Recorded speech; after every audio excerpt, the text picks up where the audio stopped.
All right, Shalom, Shalom, Israel. All right, this is Brother Azariah from W5 Jersey, Philly, coming back with another video, giving all honor and glory to the Most High Yahweh, which the world calls God, and Yahweh Shai, which the world calls Jesus Christ. Shalom, Shalom. Our Lord willing, you brothers and sisters, you waxing mightier and mightier in your faith as the days go on. And if it be in the will of the Lord, you're also increasing in your wisdom, knowledge, and understanding in these last days. All right, so with that being said, hey, as you can see, we're going to be going over Revelation, the 13th chapter. All right, so before we kick it off, I want to open up with Revelation 19. I'm going to start at verse 10. This is the book of Revelation 19 and verse 10. And I fell at his feet to worship him. And he said unto me, See thou do it not. I am thy fellow servant. So John, he was bowing down to the angel, but he said, Hey, I'm your fellow servant. It says, See thou do it not. I am thy fellow servant and of thy brethren that have Slakia, and of thy brethren that have the testimony of Yahushua. Slakia. Slakia. Let me read that again. This is Revelation 19 to 10.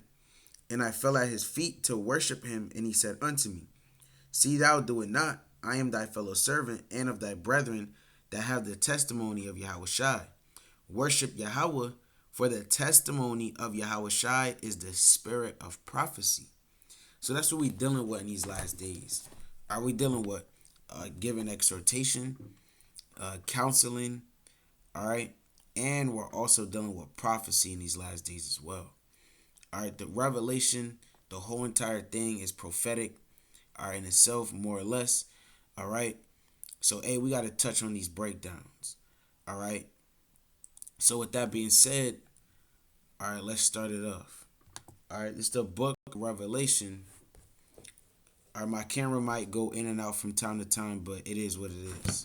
All right, this is the book of Revelation 13 and verse 1. It says, And I stood upon the sand of the sea and saw a beast rise up out of the sea. Now, first and foremost, we know that this is not a literal beast, neither is this a literal sea. All right, let's go to Acts the 10th chapter. I'm going to start at verse 12. All right, giving you more precepts, showing you men in the Bible are referred to as beasts. So this is the book of Acts 10, and I'm going to start at verse 10. It says, And he became very hungry. I'll start at verse 9. On the morrow, as they went on their journey, and drew nigh unto the city, Peter went up upon the housetop to pray about the 6th hour. And he became very hungry, and would have eaten. But while they made ready, he fell into a trance, and saw heaven open, and a certain vessel descending unto him. Alright, so he was kind of hungry, and you know, sometimes you hungry, you hallucinate, but he had a vision. This wasn't a hallucination, alright? Hey, this was a parable that was about to be given to him. So he literally actually seen something coming down, and there was beasts or a cloth. Let me read that again. It says, and saw heaven open and a certain vessel descending unto him. So he literally seen a vessel. He seen something coming out of the sky, and it was levitating down to him. All right. It says, as it had been a great sheet knit at the four corners and let down to the earth, wherein were all manner of four-footed beasts of the earth. All right, I'm going to read one more time.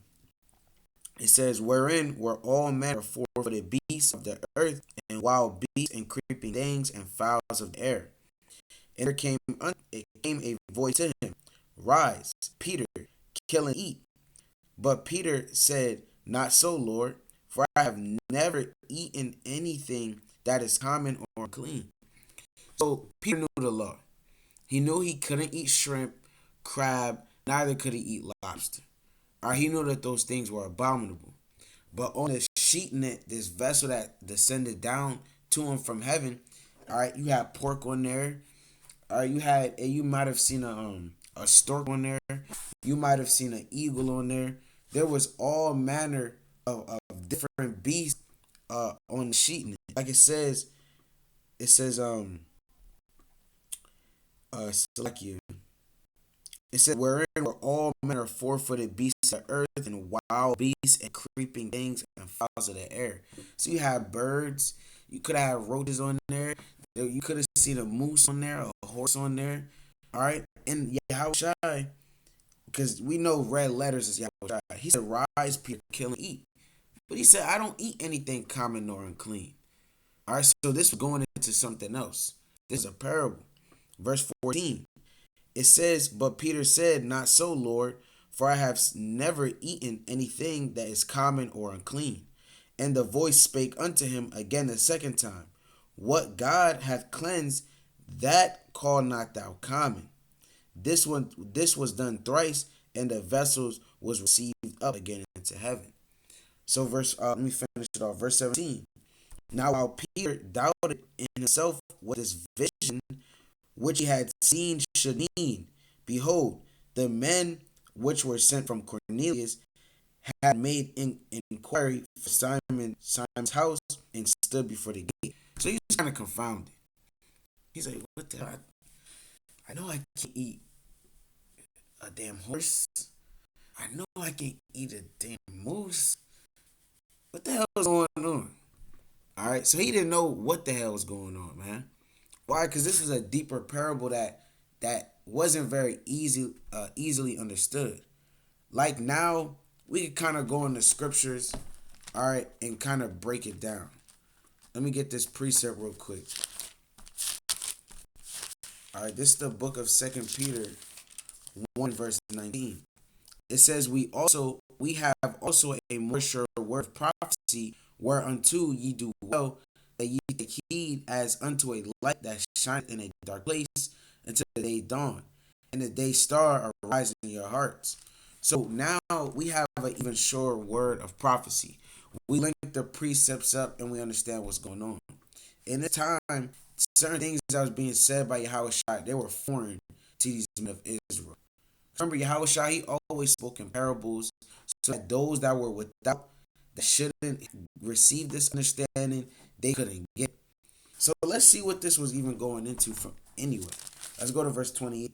All right, this is a clean cut, playing upon tables.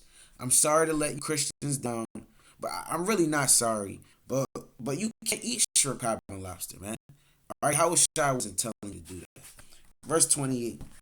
It says, and said unto them, ye know how that is an unlawful thing for a man that is a Jew to keep company, or come unto one another, unto one of another nation. But God hath showed me that I should not call any man common or unclean. So he realized what was going on. He understood what the vision was truly saying. What he was saying was, hey, I made these Greeks, which are Hellenized Jews. I made these Greeks. They're clean now. Certain of them are going to get this understanding. Go and teach them and deal with them. Don't despise them. Because we had traditions where there was a tradition. That's not an actual law. All right. It was a tradition our forefathers came up with. And they were like, you know what?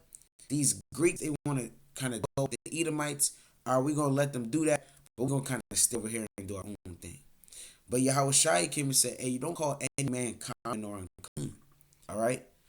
So that cuts you Christians. No more going downstairs in the basement and chefing up that pork. Talking about, you in the middle of the damn church session, you talking about, I got the pork rinds downstairs, kind of getting it ready. Hey, 3 o'clock, and we're going to go downstairs and we're going to get right. All right? That's going off. All right? So to get back on track, all right, we see that beast is really going into men. All right. So going back to Revelation 13, as it says, and I stood upon the sand of the sea and saw a beast which is going into a kingdom rise up out of the sea. Now we know that the sea is also not an actual sea. All right. You didn't have this beast right here come out of the water like this. All right. He's coming to devour men. That's not what's going on. All right. This is deeper than that. Slakia. This is the book of Psalms 124 and verse 4.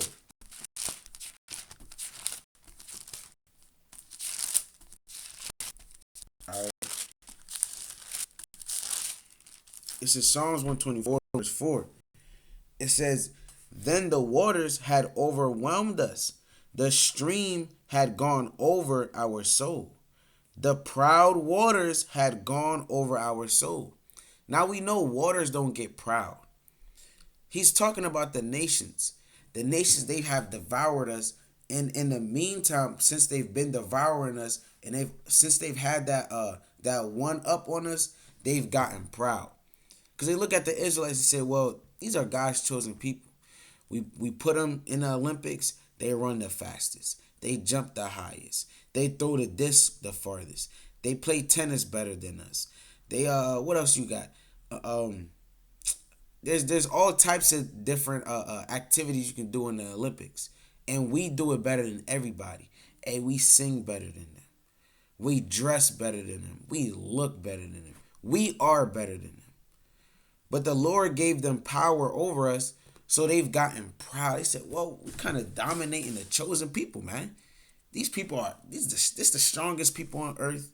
You put a sword in this man's hand, he's greater than Alexander the Great with a sword. Or if I go and train up my son with a sword, he can go and he can assassinate Alexander the Great. But you see, these people, they have devoured us, even though we're so talented and special. All right.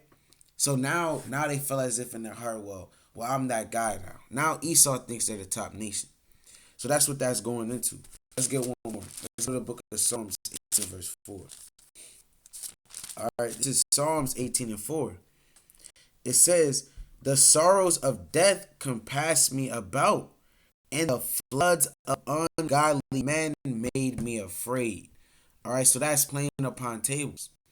All right, so as we see in Revelation 13 and 1, we'll go back to it.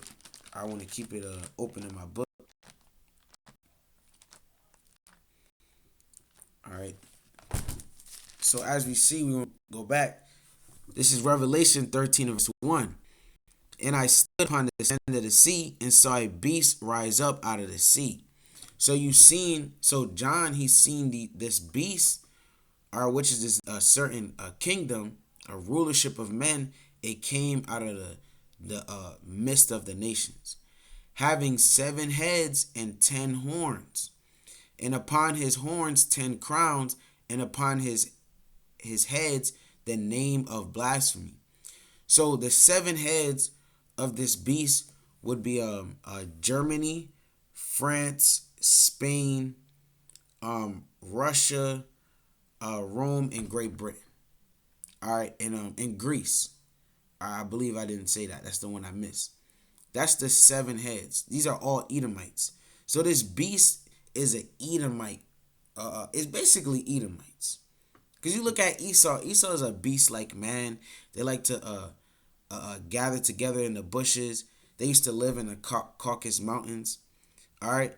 Remember, they bathed themselves with the. Let me get this real quick. Let's go to the book of Job. I believe it's the 24th chapter. All right. So this is Job.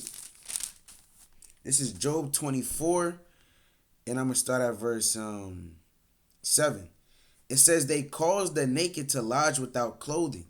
And who's causing the naked to lodge without clothing? That's the so-called white man. We're the naked. Why? Because we don't know who our God is. We don't know our nationality. All right? We don't know anything about ourselves. We're naked. All right? And they allow us to stay like that.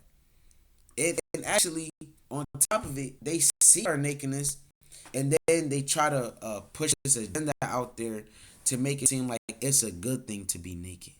How do they do that? They push homosexuality out there on you. All right, they push this agenda where they got our woman thinking, well, they're the man, and they got the man thinking they're the woman.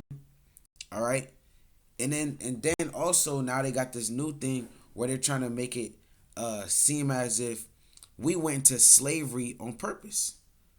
Or we wanted to go into slavery. I forget what they call it now in school, but now they teach that in school that hey, we went into slavery willingly. We kind of just put our hands up, say, I'll go into slavery on slave ships. All right, that didn't happen. But you see, they caused the naked to lie without clothing. That's Esau. That's a so-called white man. It says that they have no covering in the cold. Verse 8, this is the point. It says they are wet with the showers of the mountains. This is literal and spiritual. So Esau, remember, they used to live in the Caucasus Mountains. All right. Remember, they used to live in Mount Seir. That's Genesis 36 and 8. All right. So when they're up there in the mountains, the waters that's falling down from off of the rocks, that's what they're wetting themselves with. All right. That's like an animal. Bears do that. Um, all types of manner of beasts that's out there in the forest, reading, in the woods, the neck of the woods, they bathe themselves with the water that comes down from the rocks. You notice the bear, he'll go under a waterfall and bathe himself. All right, men, we have showers, we have homes. But Esau, they kind of didn't really know about that. They was wetting themselves, all right, from the showers of the mountains, just like a beast does. That's why the Lord's referring to them as beasts. You notice when you go to these different prophecies, Esau is always or not personified, but perceived as a beast, because he's a beast like man. All right, verse 8 from the top. This is Job 24 and 8. They are wet with the showers of the mountains and embrace the rock for want of shelter. So Esau, again, they used to live in the rocky regions and they embraced the rock for shelter. That was their home. They used to live in caves. Now they live in houses. They got the penthouse. They upgraded. Now they got the penthouse. But back then, the penthouse was the cave. The cave was the penthouse, right? So again, that's to show you another reason why the Lord, he's calling these men beasts, all right? So going back to that, Revelation 15 and 1 from the top, it says, and I stood upon the sand of the sea and saw a beast rise up out of the sea, having 7 heads. All right, we went over that, and 10 horns, and upon his horns 10 crowns. So we know the 10 horns, again, as I went over in the 7th chapter, right, will be the Western European Union, right? So again, the 10 horns will be Belgium, France, Germany, Greece, Italy, Luxembourg, the Netherlands, Portugal, Spain, and the United Kingdom. All right. So that's 10 horns. All right, and the crowns that's on their heads is just symbolic for their rulership. A king, he wears a crown on his head. So those were 10 different kingdoms, as you see, and they all had power and rulership in some type of a seat, all right, or a high seat in the world, all right, or high seating, all right.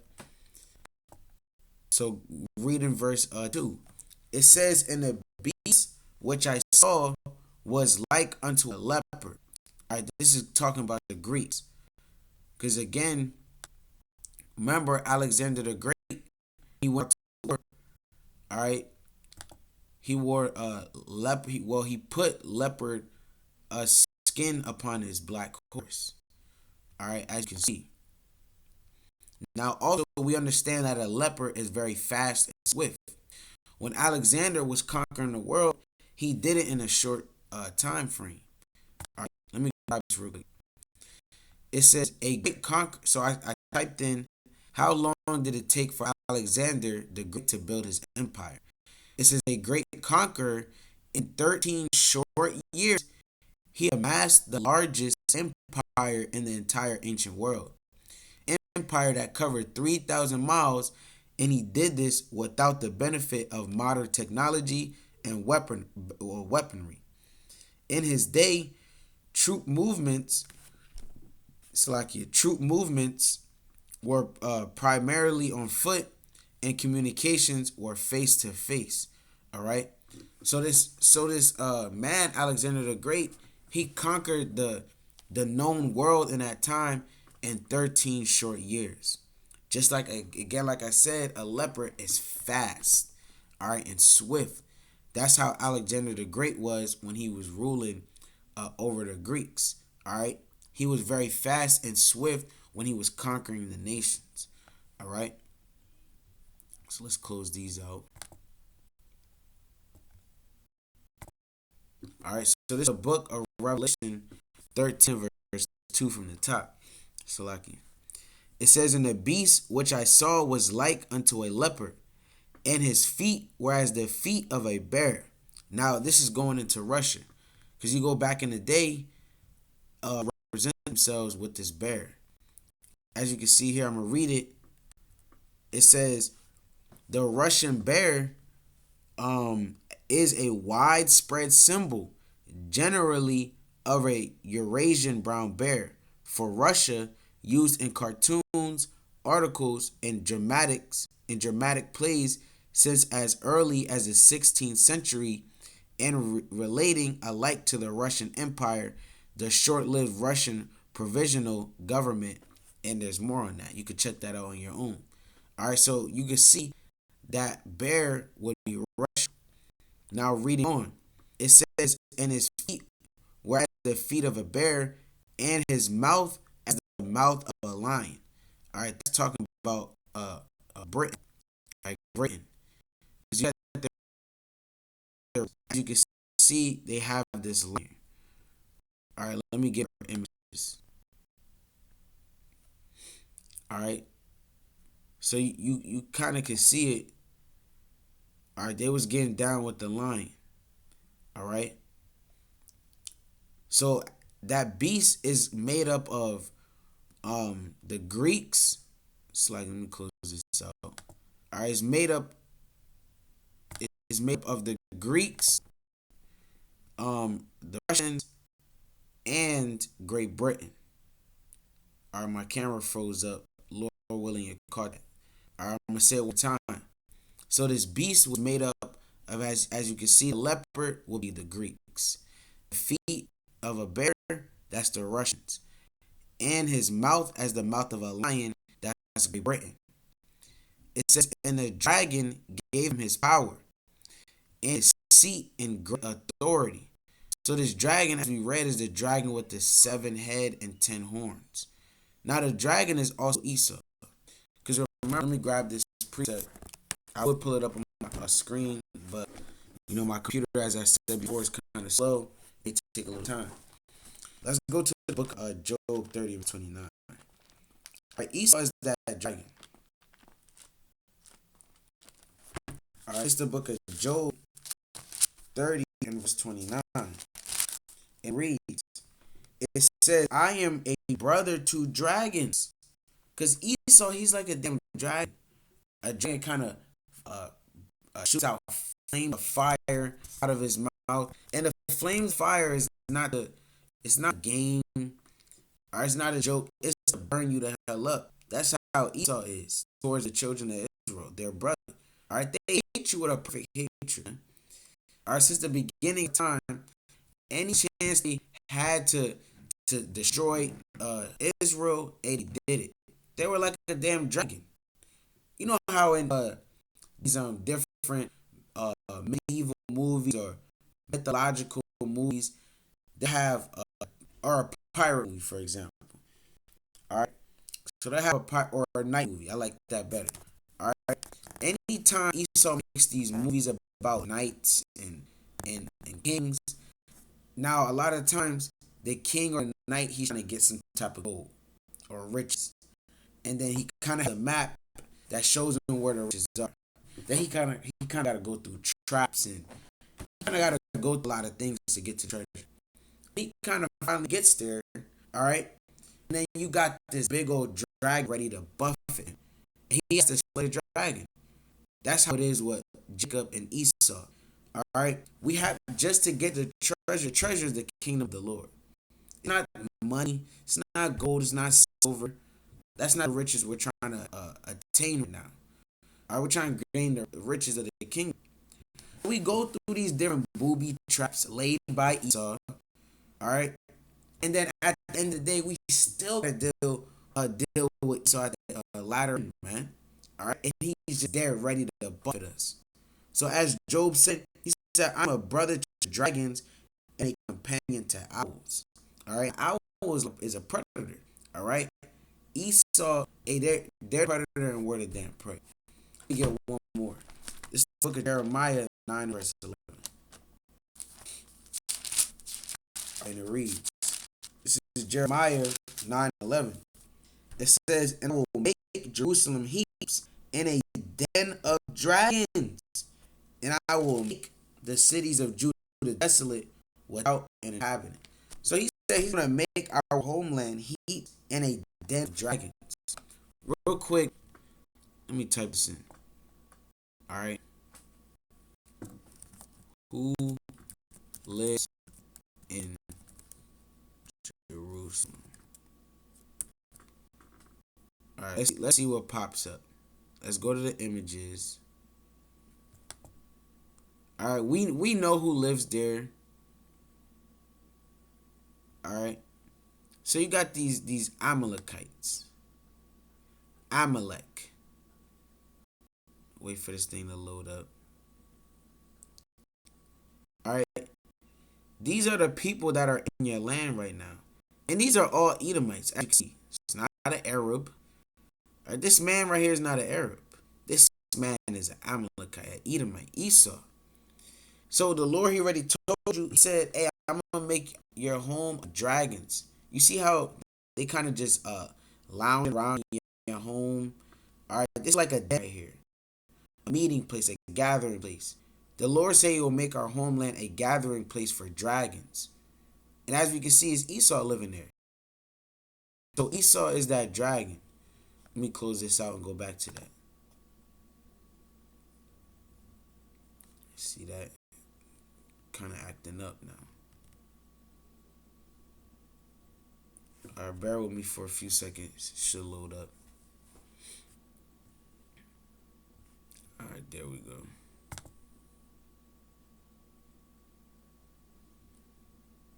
Salaki.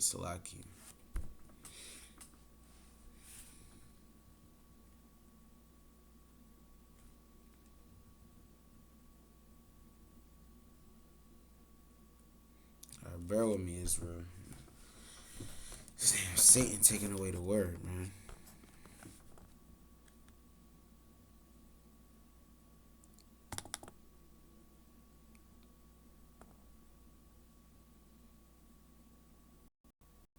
Alright, there we go.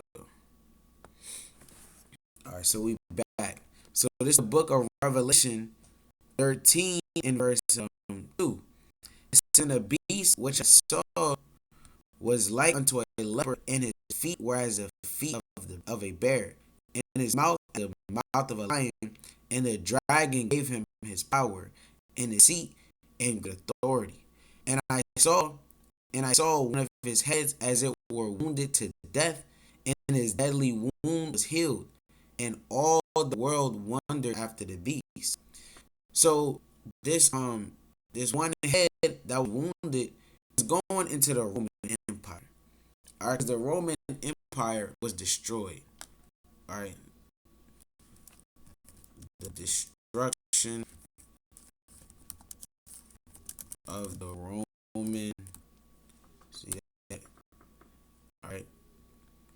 It says the fall of the Western Roman Empire, also called the fall of the Roman Empire or the fall of Rome, was the loss of central political control in the Western Roman Empire, a process in which the empire failed to enforce its rule and its vast territory was divided into several successor polities. Their empire was destroyed and devoured and divided up unto other people. All right. Let me see something real quick. All right.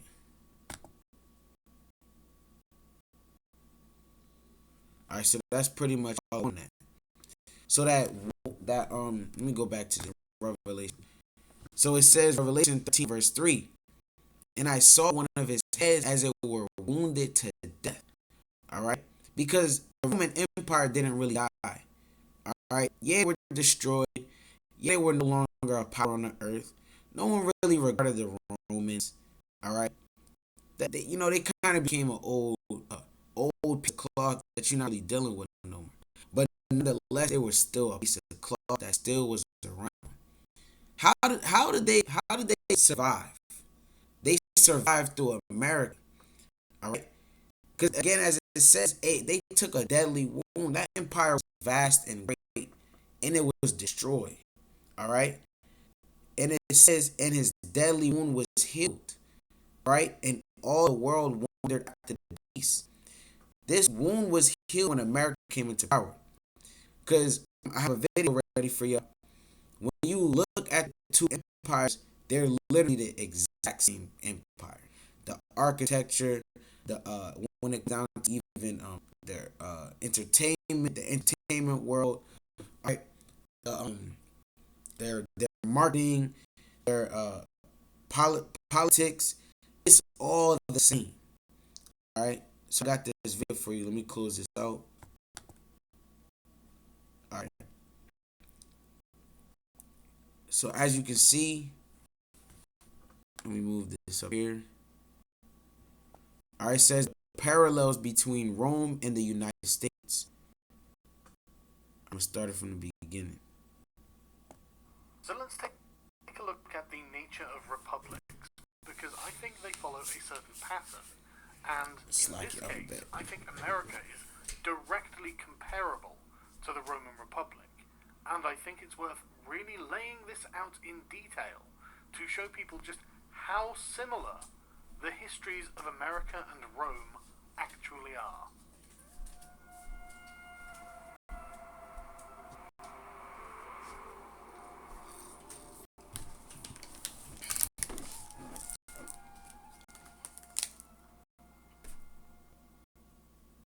The Roman Republic and the United States were both founded in a similar way.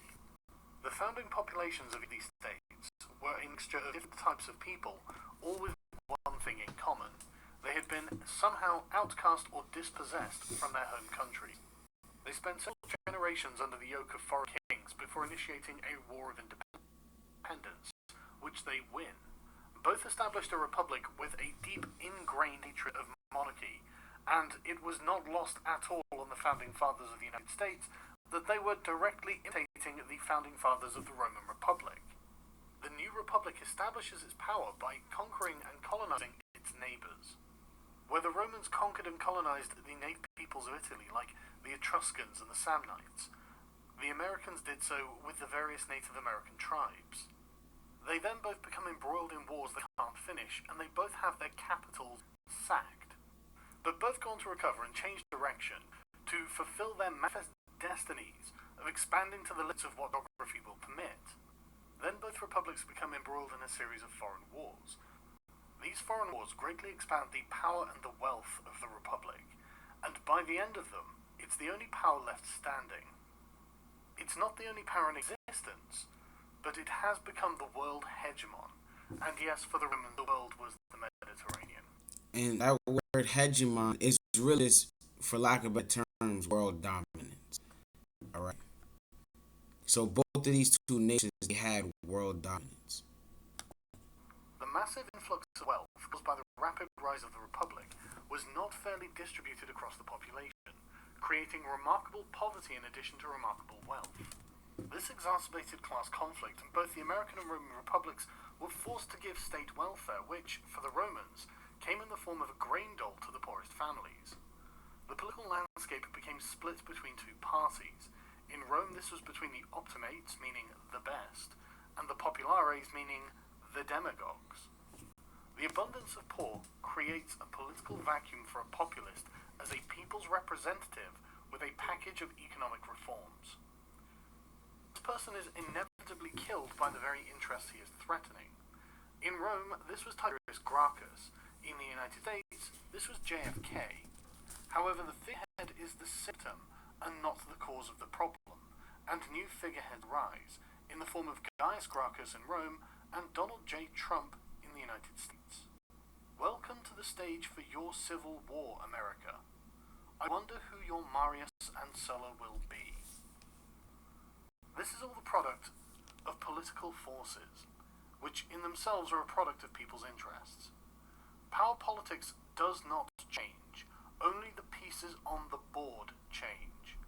There is a real need for what Trump is offering, and there is real resistance to this from the powers that be. Your republic is unstable because it has become an oligarchy, just as had the Roman Republic. The system has been perverted, and it is not working as intended. It needs reform, and that need for reform is not going to go away. Trump is offering reforms because they will prevent this problem from getting further out of control. I want to see a strong, liberal, English-speaking democracy. See that? You could check the rest out. 10 minutes long. I'm not gonna watch the whole entire thing, but this is a pretty good video, and it does show you how America and Rome are literally the same exact thing. So although, although Rome were destroyed and they had that great fall, they still lingered around. All right, and America, when they came into power, that was literally the rebirth of Rome. So going back to Revelation, the 13th chapter, all right, verse verse 3, it says, "And I saw one of his heads as it were wounded to death, which is went over Rome, and his deadly wound was healed, and all the world wondered after the beast." Because when they look at America, they see Rome, and then they're wondering at the beaches, Esau as a whole. They're like, damn, these Edomites, they kind of get tossed underfoot, or they get destroyed. They kind of build up these big empires, and then they get destroyed somehow. But then they always find a way to come back. So the Moabites, the Ammonites, the Hamites, are these other nations? Are they outside of Esau? They're looking at Esau, this beast, and they're marveling at this beast. They're wondering at it. All right, verse 4. It says, "And they worshiped the dragon which gave power to the beast. They worshiped the beast, saying, Who is like unto the beast? Who is able to make war with?" Because the other nations, they don't really want to fight. You know, they was kind of teaming up. All right. Because America, they have world dominance, just like the Romans. You didn't have fight with the Rome. All right. Remember the Romans, they were destroying. That's the first maps that they chapter. All right. So the same power the military might have when America has that. They got their fighter jets. They got their helicopter. They got what else? They got nukes. All right. They got all tanks. All right. All types of different things that America has. Came up and they still military on the earth. That's why the Lord said, gather around the belt, right, and shoot iron arrows. All the nations as a whole, majority of the nations come together to destroy America. Their power, so they gotta be destroyed. Multitude of the nations. All right. Verse 5. It says, "And there was given out to him a speaking great and blasphemy and power, and was given unto continue 42 months. All right, the 42 months is the same thing, 1,000 and 260 days. All right, 42 months are literally 1,260 days. So for a certain amount of time, and trying underfoot, given we've been into the hands of our enemies. Let me grab that Revelation 11:1. All right. So it's the book. It's the book of Revelation 11:1, and there was given me like unto it, and the angel said, "Rise and measure the temple of God." Where the temple of God is, Israel. We are that temple. All right. It says in the altar, and that worship therein, but the court which is tell Levi are not measured, for it is given unto the Gentiles. In the holy city shall tread underfoot 40 months. All right. So we've been trodden underfoot for a certain amount of time. All right. We went from the top and to the bottom. Like he said in Deuteronomy, class 8, verse 40,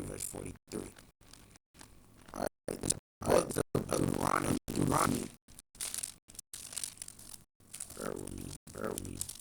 All right, Deuteronomy 20 and verse 43. One of the it said the stranger that is within shall get above thee very high. So you notice these Edom, they've gotten above very high. All right. And it says the stranger that is within thee shall be very high. Thou shalt come down very low. So this beast was given power for money to multiply 1,060 days. All right, which is a certain amount of time. Now they have dominion over the earth. All right. Remember, because the earth was given into our. It was made for our sake. Let me get that a second. 7 verse 10. All right, this the book of second 7 verse 10. It says, and I said, so it is so, Lord. And said he, even so also Israel's portion, because for their sake I made the world, when Adam transgressed my statute, then was decreed that now is done. All right. So again, the world was made for our sake. All right. So it's not supposed to be ruling. All right. We're supposed to read about this beast for 42 months. I mean, for some amount of time. It should have been us. We should be reading about you forever. Right. All right. But you see, we had forefathers, Abraham, Salah, sin, and now there's a trickle down there. Now the world getting out of our hands. He gave it the hands of the wicked. We grab the book of Job. Just the book of 9 and verse 24. All right. Job 9:24. The earth is again in the hands of the wicked, and we know so man, he's ruling earth right now. All right. It says the earth is given to the hand of the wicked. The face of the judges is not where and who is he. So now since Esau has reign on this earth, he took all the righteous Moses, Samuel, David, Solomon, all right. He took all these righteous men, Hezekiah, and painted them as Edomites. If you search Joachim, you're gonna see Edom. If you look up Hezekiah or Solomon, David, you're gonna see Edomites. Because they face of the judges thereof. They're in power right now. They're in power. You're gonna any type of history that shows you not being a top nation, power kind of get rid. And that's what they did, right? All right. So back to Revelation 13 and verse 5. It says even it was given unto him mouth and great lies and blasphemies. Power was given unto him 40 and 2 months. And he opened blasphemy against Yahweh. So these Edomites, they speak blasphemous God against God. How do they do that? Let's just show you. Right? I'm gonna type in God. All right. Bear with me. All right. So this is supposed to be God. This is blasphemous because that's not actually God. All right. Now what else do they say? They say God is You got some people that say God is homosexual. Then some people will say, well, God, he's not a man when he's a woman. Right? How does that make sense? You just said he's in the same breath. You said is a woman. That didn't make no damn sense. You saw they know these things, and I actually got play real quick of Pope Francis speaking blasphemous against God. All right, and I didn't play the whole video. I literally got a minute 49 seconds into it, and I said, "Well, this is enough." All right, and I'm sure you can type in blasphemous statements made by world leaders, and you'll see a lot. All right, but start this up from the beginning.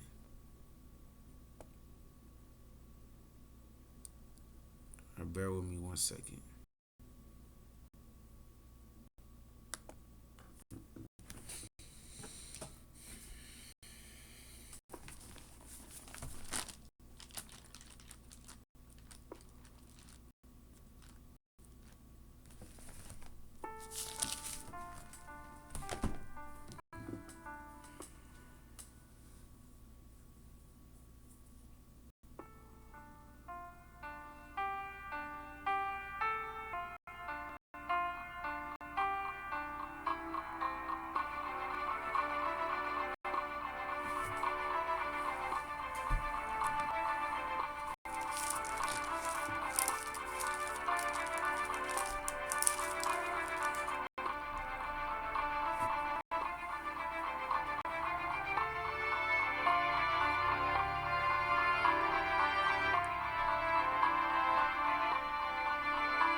And if, at times, our efforts and works seem to fail and not produce fruit, we need to remember that we are followers of Jesus Christ.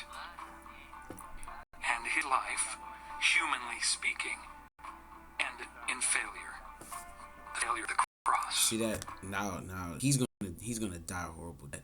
And I hope the Most High put it in my spirit to go and slay that man. I'm gonna run down that very same stage he's standing upon. I'm gonna slit his damn throat, man.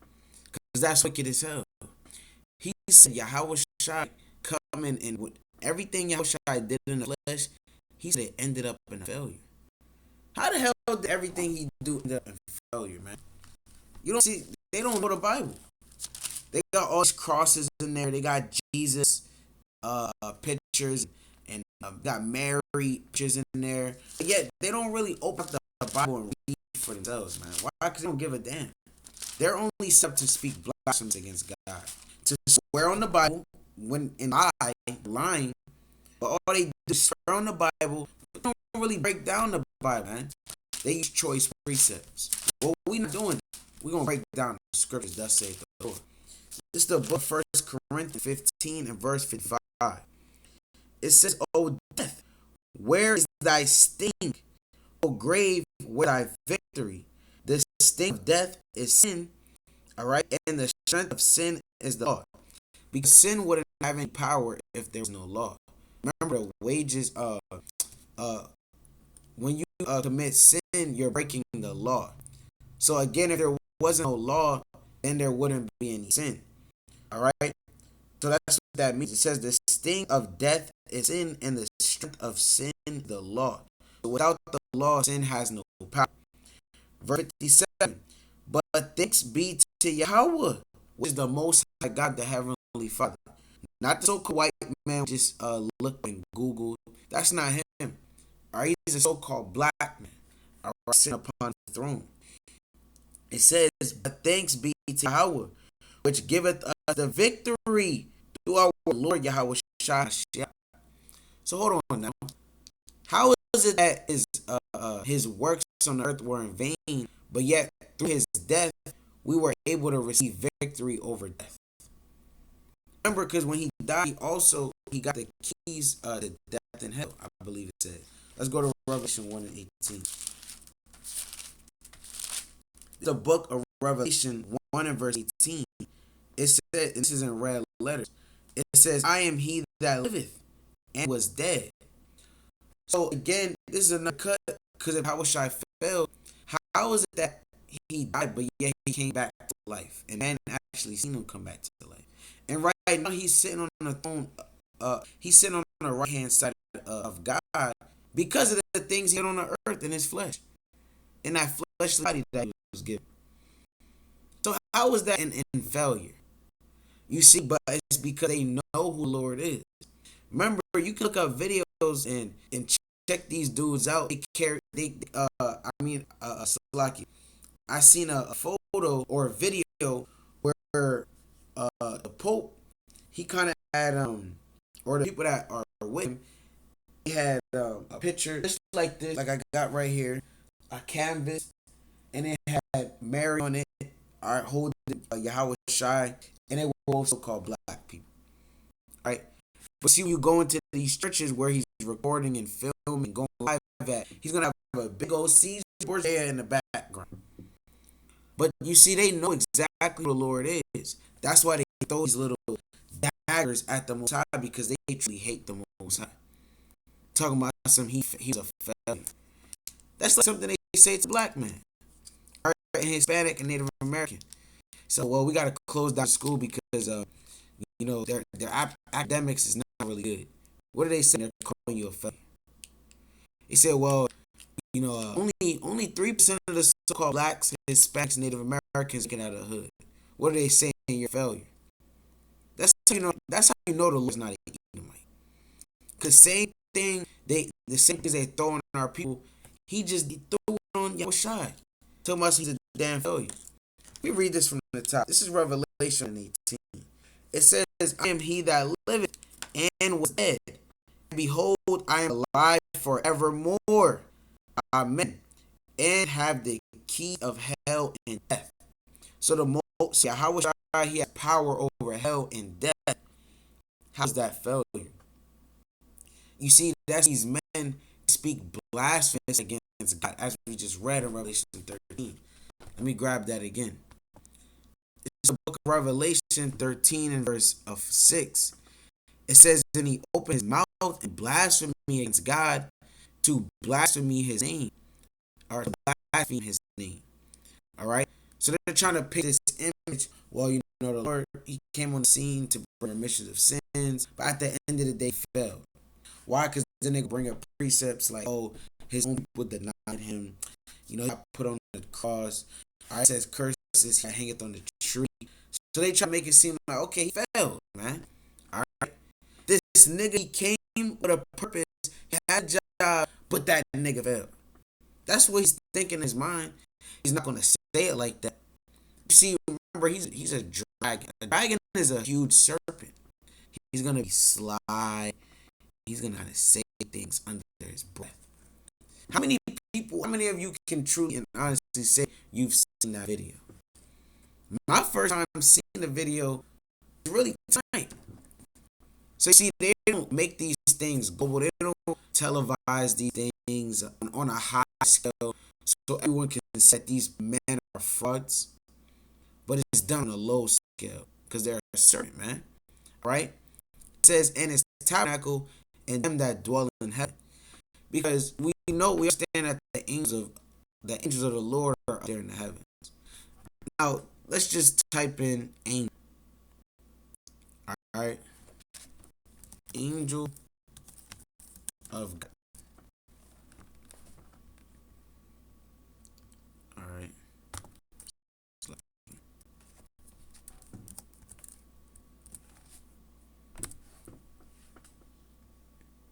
Alright, angel of God. Let's see the pictures you get. Alright, so they say this is an angel.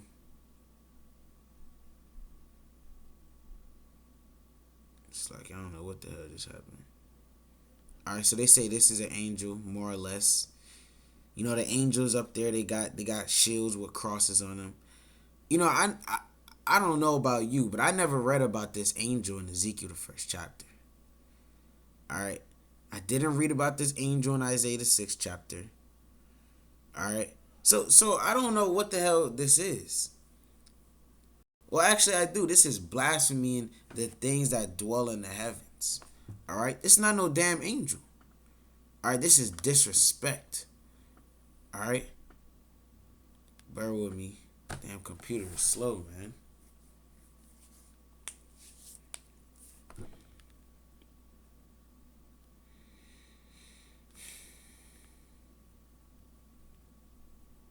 Alright, we're just going to leave those open. Alright. So you see, that's how they blaspheme God and they blaspheme his name and his tabernacle and them that dwell in heaven.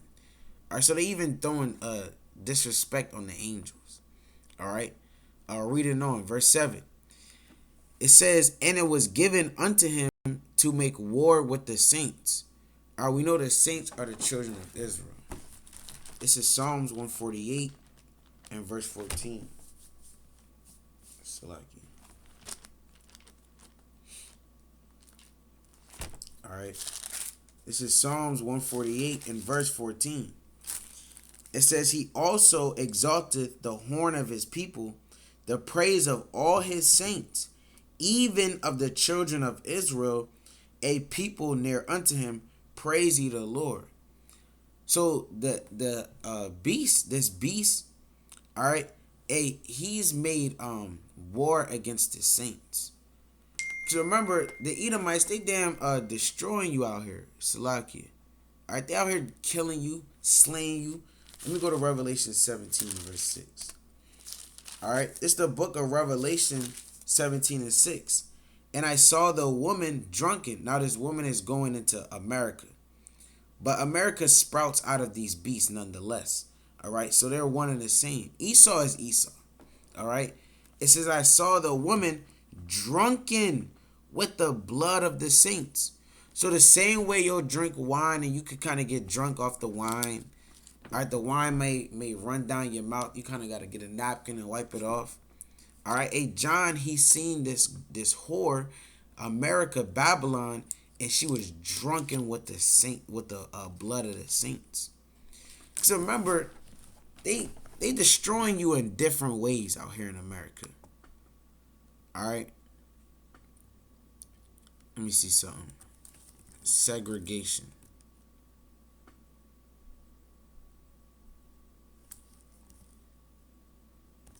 All right, bear with me. All right, let's go to some images.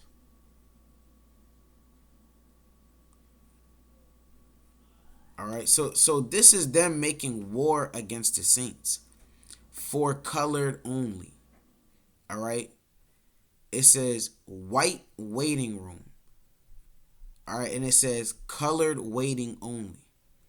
So they said, well, you kind of can't come into this. You can't go into a store with a white man. You damn sure can't go to school with a white woman. And hey, if we nigger boys with my daughter, guess what's gonna happen to you? You're gonna end up in this. All right, this is what you're gonna end up in. All right, you're gonna end up in a noose. All right. If you were to sleep with a so-called white woman at that time, you're gonna end up in a noose, man. You see how they wage war against the saints? Or you can end up in a damn what's it called? Electric chair, man. All right. They can use your skin. They can feed you to a crocodile. All right.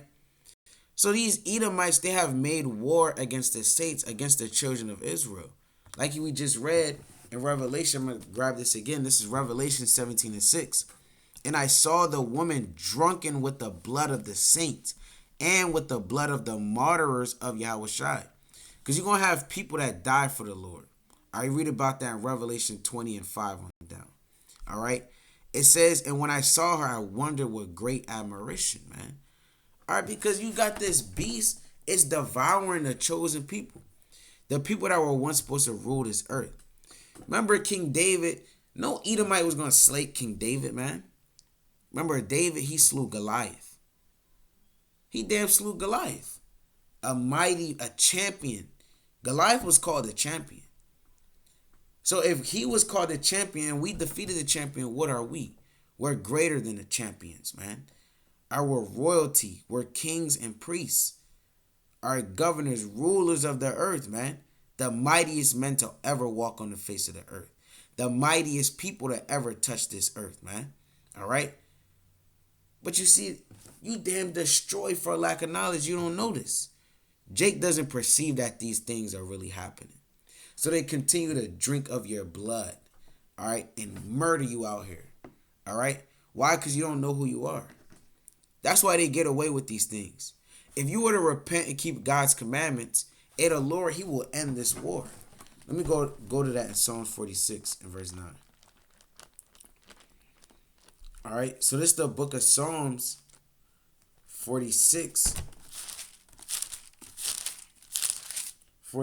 and verse 9. It's talking about the Most High. I start at verse 7. It says, the Lord of hosts is with us. The God of Jacob is our refuge. Selah. Come, behold the works of the Lord. What desolations he hath made in the earth. All right. Slakia. Verse 9. He maketh wars to cease unto the end of the earth. He breaketh the bow and cutteth the spear in sunder. He burneth the chariot in fire. Be still and know that I am Yahweh. I will be exalted among the heathen. I will be exalted in the earth. See, that's so the Lord, Salakia. See, so the Lord, he's not playing games. You got multiple precepts. Let me get one. Isaiah 47 and 4. He's called the Lord of hosts. A host is an army. All right. This is the book of Isaiah 47 and verse 4. It says, Salaki, that's not what I want. Let me get another one. Let's go to Joel 2 and verse 11. Our Lord willing, that other one come back to me. So this is the book of Joel 2 and verse 11. And it reads, it says, and the Lord shall utter his voice before his army. So up there in the heavens, the Most High and Yahweh Shai, because they share the same army, they have an army up there. Now, an army is not used to damn babysit. You kind of sending troops to babysit people. All right, an army is used for war. An army, you send out your army and they put people to death. They getting the job done. All right, they're not playing around and shaking your hand and how you doing. No, they gonna put you to death, man. You read about the death angels all in the Bible. Those are the warriors, and that's the army of God. So you see, the Most High is not playing games. Let me read that again. It says, and the Lord shall utter his voice before his army, for his camp is very great. For he is strong that executeth his word. For the day of the Lord is great and very terrible, and who can abide it? So Esau, you can spend your days in wealth now. You can enjoy the war, the small war that you have made or waged against the saints, the children of Israel, which will be the so-called blacks, Hispanics, Native Americans. But the Lord, he's coming back soon, and he's going to utter his voice before his camp, and they're going to slay all you heathens that's round about us, man. And we're going to be redeemed out of the land of our captivity, man. And that's thus saith the Lord. That's not Azariah. I didn't write up a script and say, no, I'm going to say this because it sounds good. You know, I'm going to get 100 likes for this one. I'm going to get a Oscar award. We're not out here for that, man. We out here to strictly teach the words of Yahweh Bashim Yahushai and to push this truth and sincerity, Most High willing, man. And this is the truth of the matter. So you can enjoy it while you got it. But soon the Lord's going to revenge us or bring vengeance on our enemies, man. Let's go to Revelation 18 and verse 20. So this is the book of Revelation 18 and verse 20. All right, and it reads, it says, rejoice over her. It's talking about America. Rejoice over her, thou heaven, and ye holy apostles and prophets. Because remember, we just read, they were drunken off of the blood of the prophets. The prophets are the children of Israel. Esau can't be a prophet. Moab can't be a prophet. And none of these people can be their apostles, be the Most High's apostles. All right, that's just not in the Bible. Let me read this again. He said, rejoice over her, thou heaven, and ye holy apostles and prophets, for Yahweh hath avenged you on her. So the Lord, he's not slack concerning his promises. The Lord's going to bring vengeance and justice on the earth. Why? Because our righteous blood is crying to the Lord continually, day in, day out. All right? He's like, know what? Hey, I'm gonna bring justice, man. Remember, because we're his chosen people. All right? We're the apple of his eye. We're his vineyard. All right? We are the Lord's vineyard. The same way he saved us out of the old Egypt, the same way he saved us out of our different captivities we've been in, even in the book of Judges, all right, those 7 different captivities we were under, all right, ain't the same thing gonna happen now, but this is gonna be the last dance. Like Michael Jordan talking about the last dance. He talking about shooting hoops and crossing somebody up and getting championship rings. Are we talking about slaying the heathen in the land, getting our spiritual bodies, getting a chariot, most high willing, all right, and living forever? This is the last dance that we're speaking of, all right? So let me go back to Revelation, the 13th chapter. So this is the book of Revelation 13 and verse 7. It says, and it was given unto her, Slaki, and it was given unto him to make war with the saints and to overcome them. And power was given him over all kindreds and tongues and nations. Because Esau, they rule over the whole earth, as we just read in Job 9 and 24. All right. Verse 8. And all that dwell upon the earth shall worship him, whose names are not written in the book of life of the Lamb slain from the foundation of the world. All right, so the Lamb would be Yahushua. All right, it's the book of John 1 and verse 29.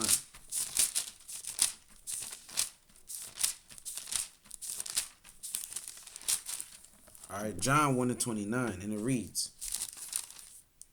It says, the next day John seeth Yahushua coming unto him, and saith, behold, the Lamb of God, which taketh away the sin of the world. All right, so that lamb that we just read about was Yahushua. All right, going back to verse 8 in Revelation 13. It says, and all that dwell upon the earth shall worship him. So you notice everyone worships the so-called white man. All right, you know, anything the so-called white man deems as lawful or lawful or what's the word I'm damn looking for? I'm gonna stick with that for now. Anything the so-called white man deems to be lawful, all right, they say, well, you know, we kind of gotta aspire to be like that. Whatever the so-called white man calls beauty, everyone looks at it and says, well, that's beauty. That's a work of art. All right. I seen or a brother was talking about it, but I've seen it myself. They got certain magazines, and they'll say this is the world's most beautiful woman. And a lot of the times it's a damn Edomite. All right, Edomite with blonde hair. All right. That's not so. All right, our people, we have the most beautiful woman on the earth. But you see, when Esau paints that picture, everyone's trying to get a so-called white woman. Even Jake, you go back into the 2000s, every Jake wanted a Edomite wife. All right, he said, I got my snow bunny at the crib, and they're like, yo, you got you one? Man, I'm trying to get one.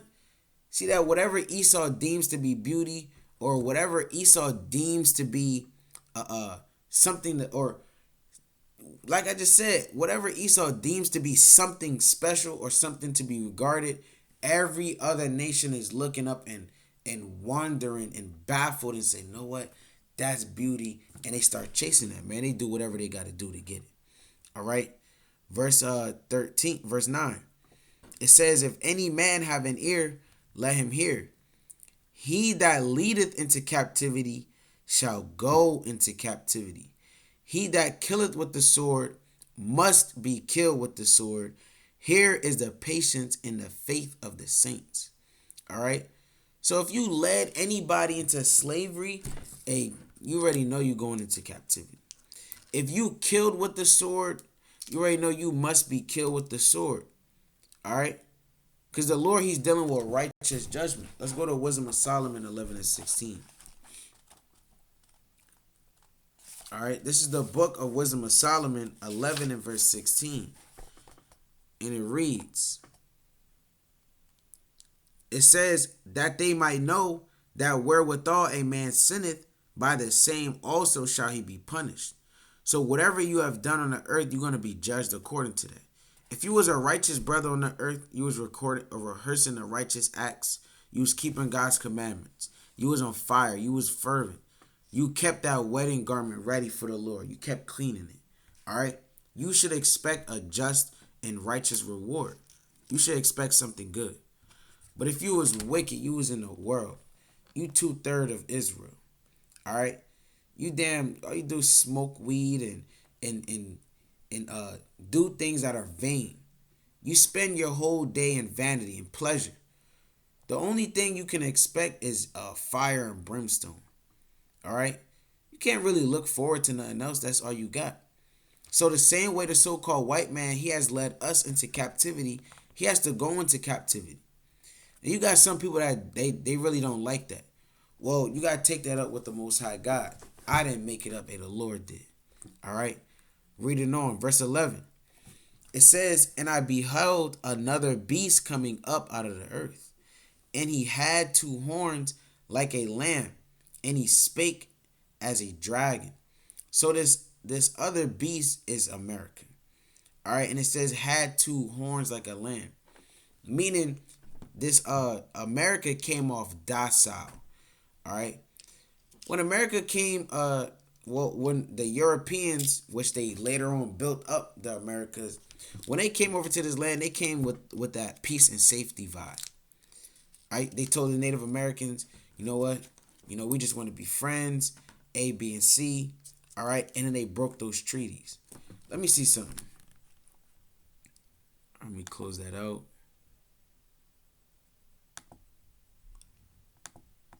All right. Let's see what pops up. How many peace treaties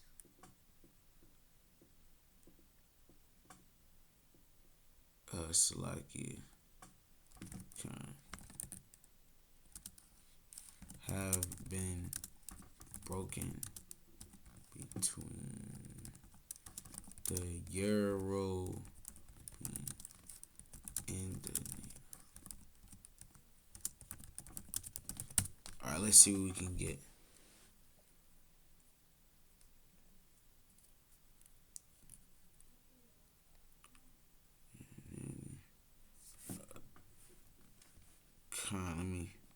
Let me retype this.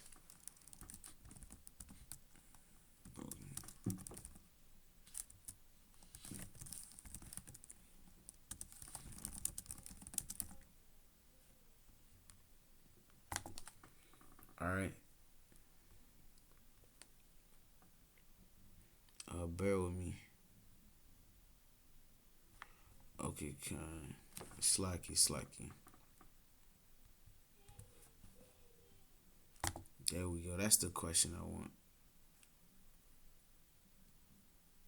So it says here, how many treaties did the U.S. government break with the native tribes? From 1777 to 1871, the United States government entered into more than 500 treaties. That's a lot of covenants. That's a lot of covenants. That's a lot of pros and cons, and it's a lot that goes into these damn treaties, man. They went into 500 of them with the Native Americans. All right, it says more than 500 treaties with the Native American tribes. All of these treaties have since been violated in some way or outright broken by the U.S. government. Native Americans and First Nations people are still fighting for their treaty rights in federal courts. And you're not going to get that. You're not going to win. All right? You're not going to go to court and win. Because this lamb that's docile, as we've seen, they're very docile like a lamb. They make 500 treaties. If someone makes 500 treaties with you or contracts with you, you think, man, y'all thick and thin. Y'all solid as a rock. But then they broken all of those covenants and violated them in some way. And then now you're going to go to court with them. That's not going to work.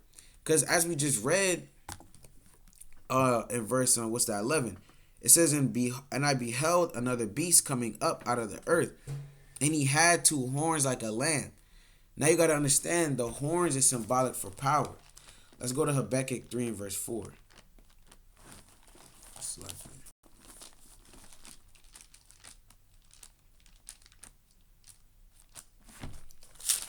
All right, so this is the book of Habakkuk 3 and verse 4. It says, "And his brightness was as the light, and he had horns coming out of his hand, and there was the hiding of his power." So your horns, the horns are power. All right. So this lamb has two horns. One of their horns is their policies, their political system. So you can't go to court against these Edomites. All right. They're going to win every time. Let's go to the book of Wisdom of Solomon 2, and I'm going to start at verse 10.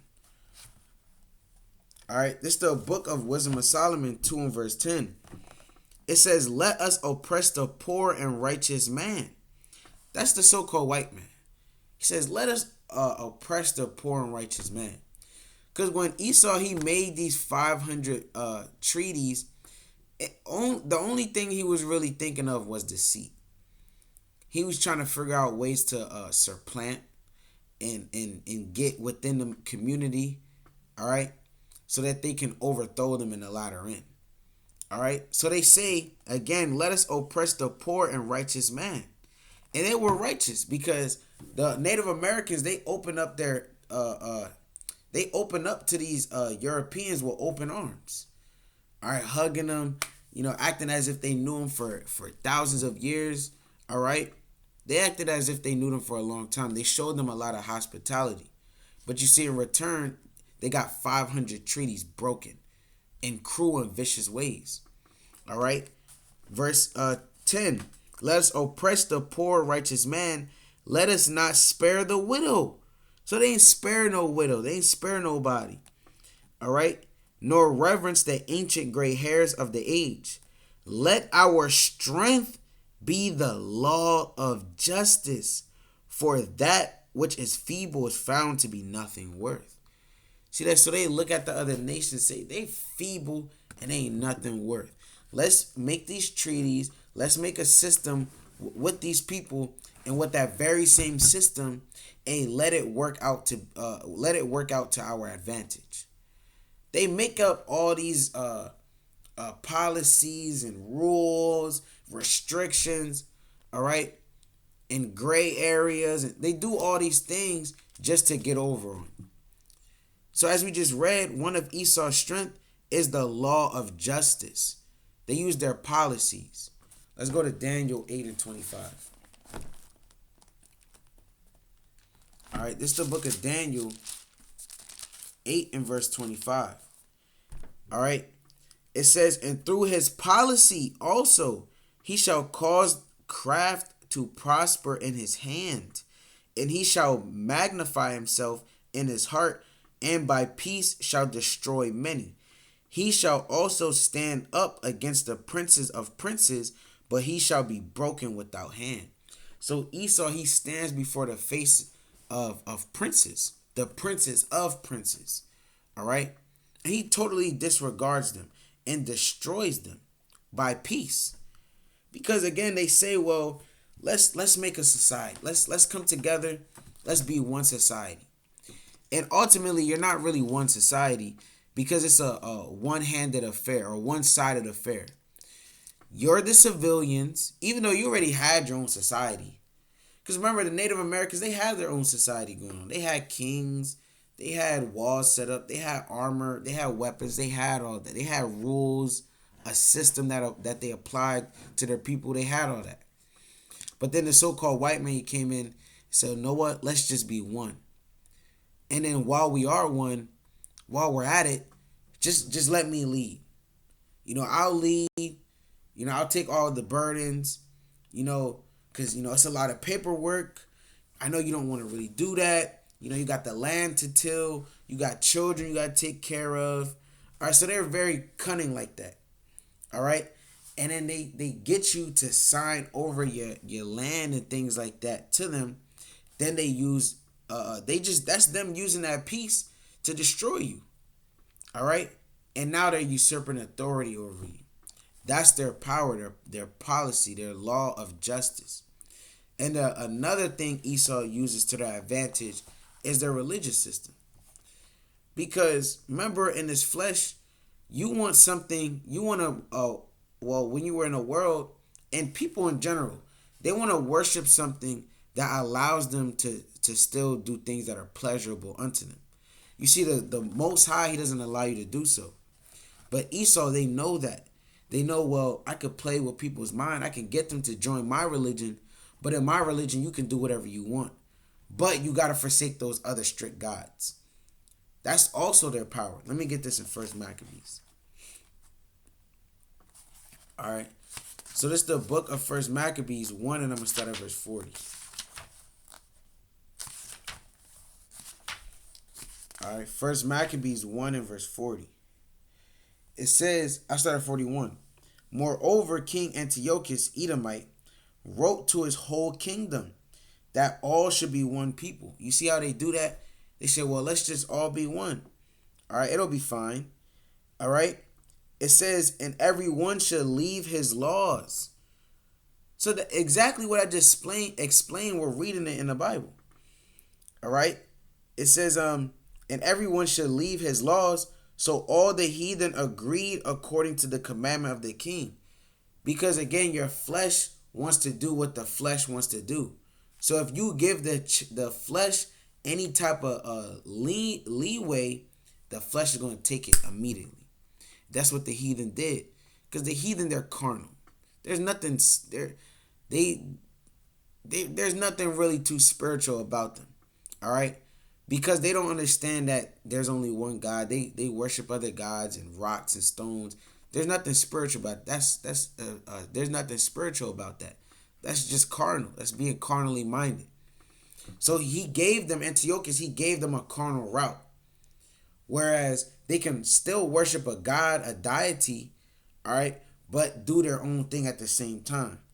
Continuing on. Verse 43.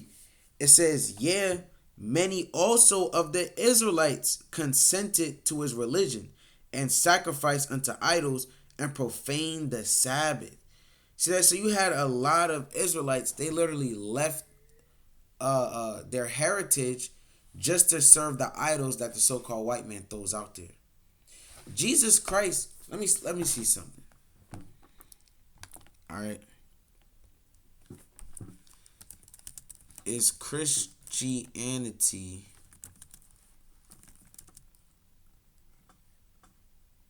the world's largest religion? Let's see that. All right.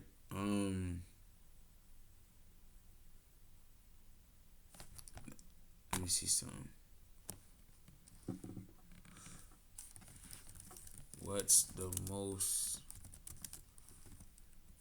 widespread religion? All right, let's see what pops up.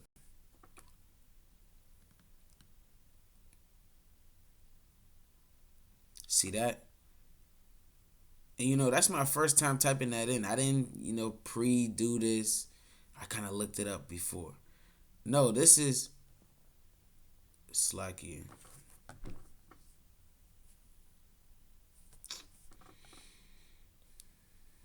Computer, man. Bear with me, Israel, if you can hear me.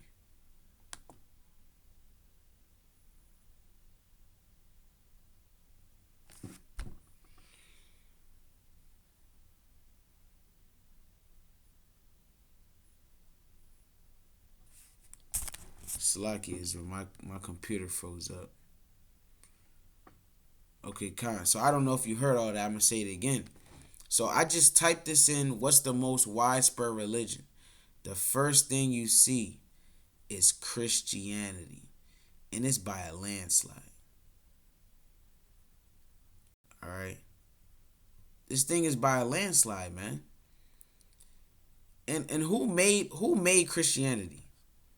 The so-called white man made Christianity. All right. So 31.11% of the world is into Christianity and serving a white Jesus. So you got all the lands of the on the earth, they're worshiping Jesus Christ. You see, that's the power. That's the two horns that this land possesses. Their political system and their religious system. All right, that's their horns. Let's go back to that in Revelation 13. All right. So this is the book of Revelation 13 and verse 11. It says, "And I behold another beast coming up out of the earth, and he had two horns like a lamb, and he spake as a dragon." All right. Verse 12. "And he exerciseth all the power of the first beast before him, and he causeth the earth and them which dwell therein to worship the first beast, whose deadly wound was healed." All right. So you see how America, they literally brought back, they brought they brought the Roman Empire back from the dead. All right, and everything that the Roman Empire was getting down with, America's doing the same. And with that, they're causing the whole world to worship the first beast, because they're the originator. America, they're just tagging along. They have adopted the ways of the Roman Empire. All right? It says, "whose deadly wound was healed." Verse 13, it says, "And he doeth great wonders, so that he maketh fire come down from heaven on the earth in the sight of men." That's talking about nukes. All right. Let me close these out. When were the first nukes used, and by who? All right, so it says here, the world's first nuclear weapons explosion, that's fire coming down from heaven. All right, I don't know if y'all caught that, but a nuclear weapon, that's fire coming down from heaven. It says the world's first nuclear weapons explosion on July 16th, 1945 in New Mexico, when the United States tested its first nuclear bomb. Not 3 weeks later, the world changed. Slacky. On August 6, 1945, the United States dropped an atomic bomb on the Japanese city of Hiroshima. It killed or wounded nearly 130,000 people. So they're able to cause fire to come down from heaven, all right, in the sight of men. That's the wonders that they can do. All right. Reading on, I believe this is the last verse, Khan. And Lord willing, I'll break down the second half tomorrow, most high willing. All right. Verse 14. "And deceiveth them that dwell on the earth by the means of those miracles which had power to do in the sight of the beast, saying to them that dwell on the earth, that they should make an image of the beast, which had the wound by a sword, and did live." And they did live, in Rome did live through America. All right, and they got everybody making an image for this beast, because everyone all over the world is being influenced by America. So everywhere you go, you're seeing bits and pieces of the Roman Empire. All right. So with that, Lord willing, this was edifying to at least one brother or even to one sister. I want to give all honor and glory to the Most High Yahweh, which the world calls God, and Yahweh Shai, which the world calls Jesus Christ, and Kwam Yashala.